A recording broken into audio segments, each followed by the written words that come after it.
Hi there, Cosmic Family. My name is Jahlial. In this incarnation, I am here today to talk about the energies of the next week from October 20th until October 26th of 2025. So this week, we have a lot of things happening. Officially, the eclipses season is officially closed. And on the other side, beyond the new moon in Libra, which is one of the key events of these days, we also have transpersonal aspects with transpersonal planets that are very, very important, both in the individual and in the collective manifestations. These transits are really moving. So I'm going to describe this in a minute. Let's go in order. Tomorrow, October 20th, we have the perfection of the conjunction between Mercury and Mars in Scorpio.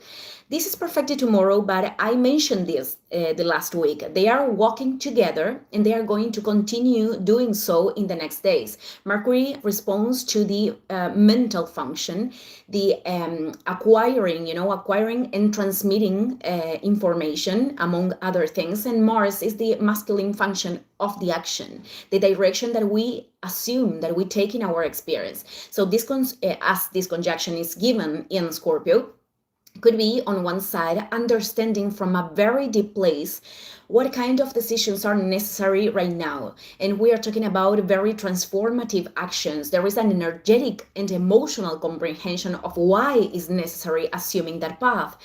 There is a possibility to observe, through our mental barriers and connecting with a very an intention, the intuition that is truly connected with our soul. So this could happen because we understand from which place we need to begin right now with a new moon. The new moon is an opening of a cycle, and or because we understand what we need to let go of in order to assume these new beginnings.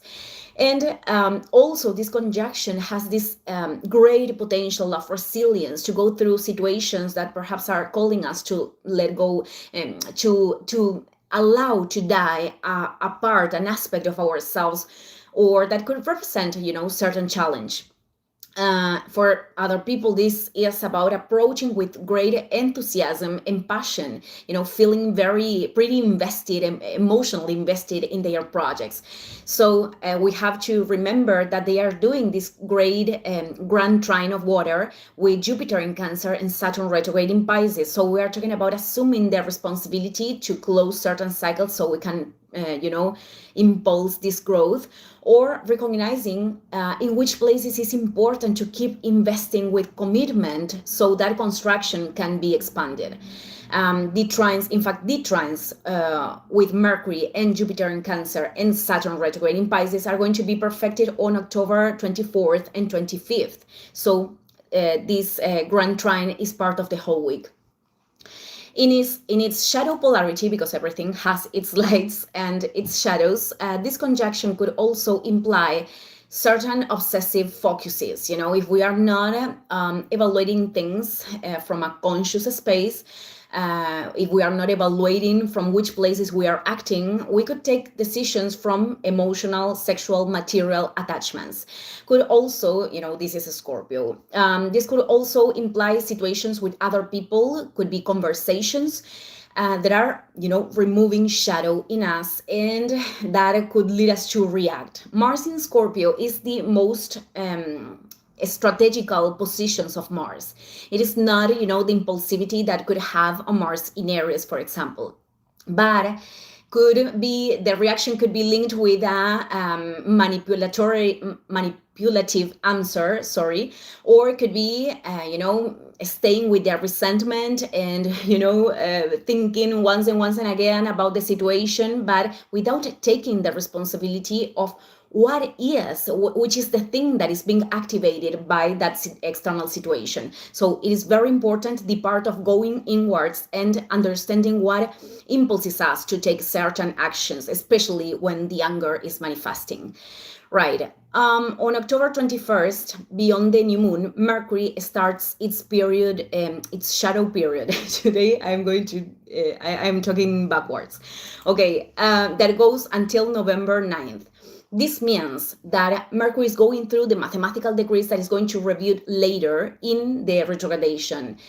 Events, conversations, decisions in these dates are going to be reevaluated. This is important to take into account, especially at the time that we need, for example, to do investments. That is also a field of Mercury, the exchange, So later we have the new moon in Libra in the degree 28. You have a video already talking about this. In that house of your natal chart, you are opening a cycle of 6 months. And making a summary, we have the invitation to transform forms of relating with ourselves, with other people, observing our fears and conditionings that are emerging from the pain of the past. So we can turn that pain in a gift that can contribute with ourselves and with other people. That is Chiron. And also Chiron retrograde in Aries is allowing ourselves the expression in the world to occupy our place in the cycle of life, as the Lion King film, has this phrase. Okay, on October 22nd, wait a minute. On October 22nd, we have a very important transit, which is Neptune coming back to Pisces. Neptune is retrograde, and this is the most important transit because it's closing a cycle that started on 2011. Saturn is retrograde already there. Neptune is going to stay in here until January of the 2026, and this is the final goodbye. Neptune is not going to come back to Pisces in 150 years. So this is a great aspect. And you are going to feel it a lot. Some people could be much more sensitive, could be, this great download of messages through dreams, the onirical plane. For other people could be linked with the sensation of confusion or being a little bit like disconnected from reality. And these kind of things are showing that we need to regulate something, among other things that I'm going to talk later. So in that Pisces area of your natal charts, especially in the last degrees, we are ending this process that one way or another implies an elevation of our spiritual connection. And this is going to take different forms for each one of us, depending, on the integration that each one has. For some people, this has to do with facing with a reality, dissolving illusions, self-deceit, fantasies that are not having sustenance. And, facing reality could also be from this Neptunian perspective to realize that we cannot keep sustaining certain things on the matter disconnected from our inner voice, and how our energy is actually influencing the processes in here. In other perspective, this could be linked with perceptions and forms of spirituality that are not truly descending anything to earth, they are not descending light to earth. They are actually representing an escapism of reality.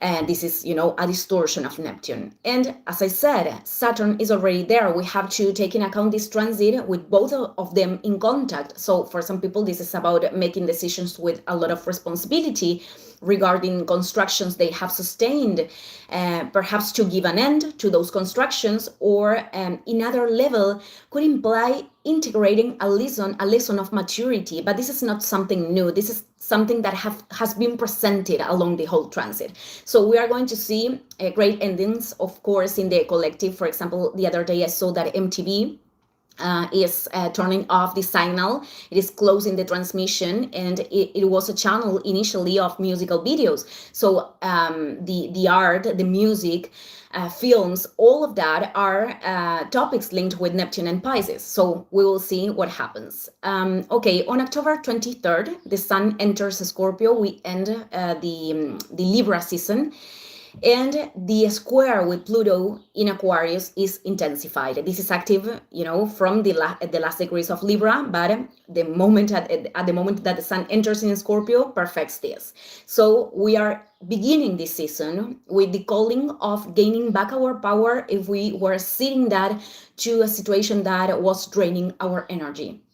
the sun in Scorpio comes to illuminate the depths. There is much more disposition to look inwards and to recognize what we need to regenerate to open way to life. We are much more connected perhaps with our intensity. That's why it's very important to be aware of where we are going to direct that energy, that fixed energy of Scorpio, because Scorpio is also a sign of black and white. This is this way or that way. And many times that has a function because we cannot coexist with two situations. We really have to make decisions. We really have to assume a direction. But in other moments, in its aspect of shadow, and because it is in attention, with Pluto, it is important to observe when we are stepping into an extreme, a polarization of situations in a way that this is generating much resistance, whether this is the will of control, the sensation of being powerless, which is also an aspect of squares with Pluto. So we can find that way of regenerating, of metamorphosis. I don't know the word in English. Okay, this same day, Jupiter in Cancer perfects the first square with Chiron retrograde in Aries. I have pendant to make the video of the cycle of 3 squares that Jupiter is going to make with Chiron. But well, these could be days where situations at home, in family, or in relation, regarding familiar dynamics, could touch points of pain and insecurities, so we can work on them. There is a blessing behind that. There is an opportunity of expansion that many times we are not able to perceive at the exact moment, but we will perceive when we have, this process more integrated. So with the sun in Scorpio, the important thing, let's say, is that the emotional charge that those situations could have is duplicated. Therefore, we can allow the emotion to transit. The thing is the perception that is feeding that and sustaining it in time. That is the real work, actually. So I'm going to close this video here today. Thank you, everyone. See you in the next one. Ciao, ciao.